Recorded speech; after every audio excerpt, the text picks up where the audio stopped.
चांदी का पालना। अलका एक बहुत बड़े सेठ जी मदनलाल जी के घर बहू बनकर आई थी। सेठ जी के दो बेटे थे।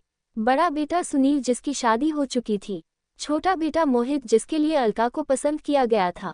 सेठ मदनलाल जी का कारोबार बहुत फैला हुआ था। देश विदेशों में उनके कई बड़े संस्थान थे जहां बहुत अधिक मात्रा में कपड़ा बेचा जाता था।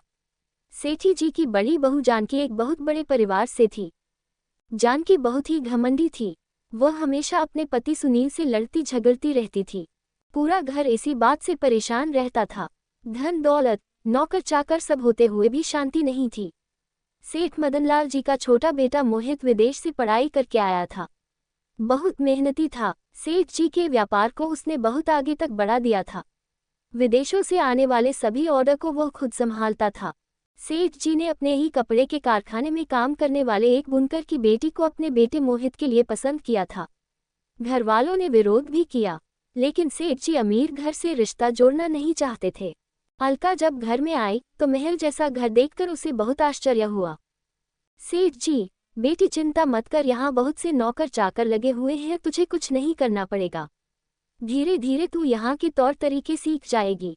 अलका, जी पिताजी। जानकी जानती थी कि अलका गरीब घर से है, इसलिए वह उसे दबा कर रखना चाहती थी। कुछ दिन बाद अलका के पिता और उसका छोटा भाई जगत तो केवल 8 साल का था, अलका को विदा कराने आए। सेठ जी ने दोनों बाप बेटों का बहुत अधिक आदर सत्कार किया। अपनी बेटी को देखकर उसके पिता की आंखों से आंसू बहने लगे। पिता, बेटी तुझे इतना सुख मिलेगा ये तो मैंने सपने में भी नहीं सोचा था। अलका अपने पिता और भाई से मिलकर बहुत खुश हुई। विदा होते समय सेठ जी ने कहा, सेठ जी, जब बिटिया का मन भर जाए पीहर से तो बता देना, मैं मोहित को भेज दूंगा और हाँ, साथ में अपने बेटे को भी भेज देना। अपनी बहन के साथ कुछ दिन रह लेगा। पिता, सेठ जी, दामाद जी के लायक हमारा घर नहीं है, मैं इसे खुद ही छोड़ जाऊंगा। सेठ जी, नहीं, जो रीति रिवाज है सो है, वो ही जाएगा आपके घर। जैसा भी है वह उसका ससुराल है। हाँ, इसके भाई को साथ जरूर भेज देना। हमारे घर में कोई बच्चा नहीं है, हमारा भी मन लगा रहेगा। उसके बाद सेठ जी अपनी गाड़ी से तीनों को भेज देते हैं। घर आकर अलका सारी बात बताती है। उसकी बातें सुनकर अलका की माँ रोने लगती है। माँ, बेटी हमारी औकात नहीं थी तेरे लिए ऐसा घर ढूंढने की, ये तो सेठ जी की मेहरबानी है। हमेशा सबकी सेवा करती रहना।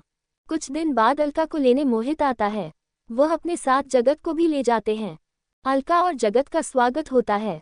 जगत को सब बहुत प्यार करते हैं, लेकिन जानकी उससे बहुत बैर रखती थी। एक दिन जगत खेल रहा था, तभी उससे एक कांच का बहुत सुंदर गमला टूट जाता है। कांच पूरे फैल जाता है, जिसके कुछ टुकड़े जगत के पांव में भी लग जाते हैं। ये देखकर जानकी बहुत गुस्सा होती है। जानकी, जहेल गरीबों पता भी है कितने का था, ये गुलदस्ता जिसे तोड़ दिया। अलका, तेरा बाप पूरी जिंदगी भी हमारे कारखाने में काम करे तो भी इसका दाम नहीं चुका सकता। अलका, दीदी बच्चा है, गलती हो गई, माफ कर दीजिए। अलका जल्दी से जगत को गोद में उठाकर अपने कमरे में ले जाती है। उसके पैर से कांच निकालती है। जगत को बहुत दर्द हो रहा था, वह जोर जोर से रो रहा था। ये सुनकर जानकी का गुस्सा 7वें आसमान पर पहुंच गया। उसने जगत को मारना शुरू कर दिया। अलका उसे बचाती रही, लेकिन जानकी ने नहीं छोड़ा। जानकी, कहाँ से भिखारी इकट्ठे हो गए हैं। अलका जगत के पैर में पट्टी बांधकर उसे चुप कराकर सुला देती है।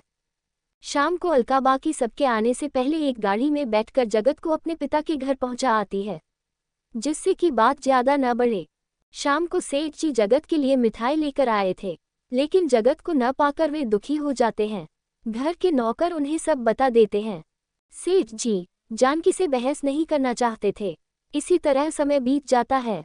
अलका एक बेटे को जन्म देती है, जिससे सेठ मदनलाल जी की खुशियों का ठिकाना नहीं रहता, लेकिन जानकी का गुस्सा 7वें आसमान पर था। बच्चे के नामकरण का दिन आने वाला था। सेठ जी ने अलका के घरवालों को न्योता भिजवाया। समारोह से एक दिन पहले जानकी ने एक नौकर के हाथ से अलका के घर संदेशा भिजवा दिया कि बच्चे के लिए चांदी का पालना लाएं। अलका के पिता बहुत परेशान हो गए। उस समय जगत 10 वर्ष का हो चुका था। जगत, पिताजी छोड़ो, दीदी के घर जाते ही नहीं हैं।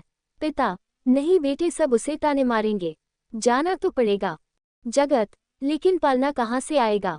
पिता, बेटा एक काम कर, लकड़ी का ही पालना लेकर चलते हैं। उन्होंने रख लिया तो ठीक है, नहीं तो वापस ले आएंगे। दोनों बाप बेटे बहुत से उपहार लेकर समारोह में पहुंच जाते हैं।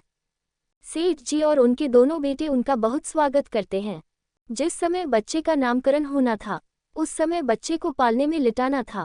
चांदी का पालना न देखकर जानकी बहुत गुस्सा हो गई। जानकी, तुम्हें यही लकड़ी का पालना मिला था हमारे कुलदीपक के लिए। मैंने कहा था चांदी का पालना लाना। ये सुनकर अलका के पिता बहुत दुखी होते हैं। पिता, बेटी हमसे जो बन पड़ा वो ले आए, हमें माफ कर दो।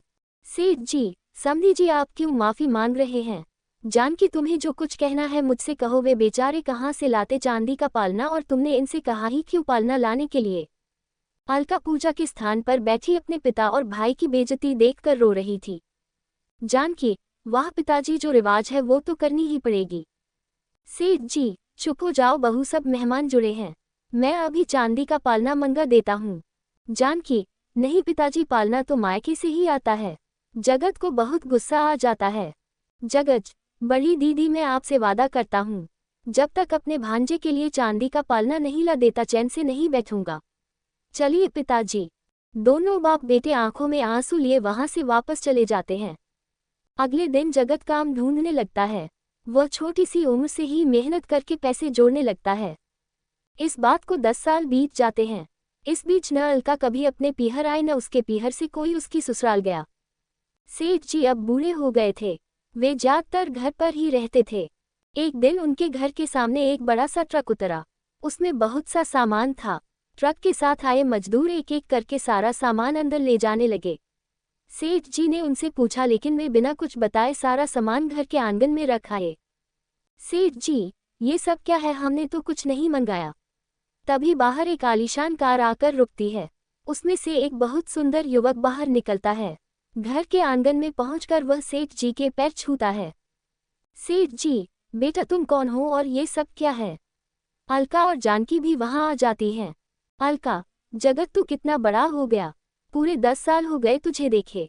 जगत, दीदी आपने पहचान लिया। अलका, हाँ, अपने भाई को कैसे भूल सकती हूँ। बता माता पिता कैसे हैं? जगत, सब ठीक हैं। बड़ी दीदी थोड़ी सी देर हो गई, ये देखो। ये कहकर वह नौकरों को इशारा करता है। नौकर सारे सामान से कपड़ा हटाते हैं। एक बड़ा सा चांदी का पालना, बहुत सारे हीरे सोने के जेवर, बच्चे के लिए चांदी के खिलौने। पूरा घर उनकी चमक से चमचमा रहा था।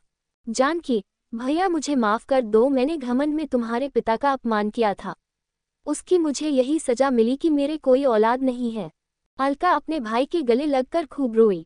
अलका, भैया कभी बहन की याद नहीं आई? जगत, बहन याद तो बहुत आती थी, लेकिन पिताजी का अपमान यहाँ जाने से रोक लेता था। आज मैंने अपना फर्ज पूरा किया, तब तुझसे मिलने आया। अलका, पिताजी का अपमान मेरे कारण हुआ, इसीलिए मैं कभी मायके नहीं आई, किस मुंह से आती। जानकी, बहन मुझे माफ कर दो, ऊपर वाले ने तो मुझे सजा दे ही दी है। अलका, नहीं दीदी, मुझे आपसे कोई शिकायत नहीं है। हमें अपने से ऊपर घर में रिश्ता नहीं करना चाहिए था। सेठ जी, बेटी ठीक कह रही हूँ, मैं अपने घर के लिए सुख लेने गया था, तुम्हारे हिस्से में दुख भर आया। जगत, सेठ जी, क्या अब मैं अपनी दीदी को ले जा सकता हूँ? इस चांदी के पालने ने रोक रखा था आने को। सेठ जी, बेटा हमें शर्मिंदा मत करो, अपनी दीदी को ले जाओ, जब तक चाहे वहां रखना और अपने पिता से मेरी ओर से हाथ जोड़कर माफी मांग लेना। अलका अपने 10 साल के बेटे को लेकर अपने भाई की गाड़ी में बैठकर अपने पीहर की ओर चल दी।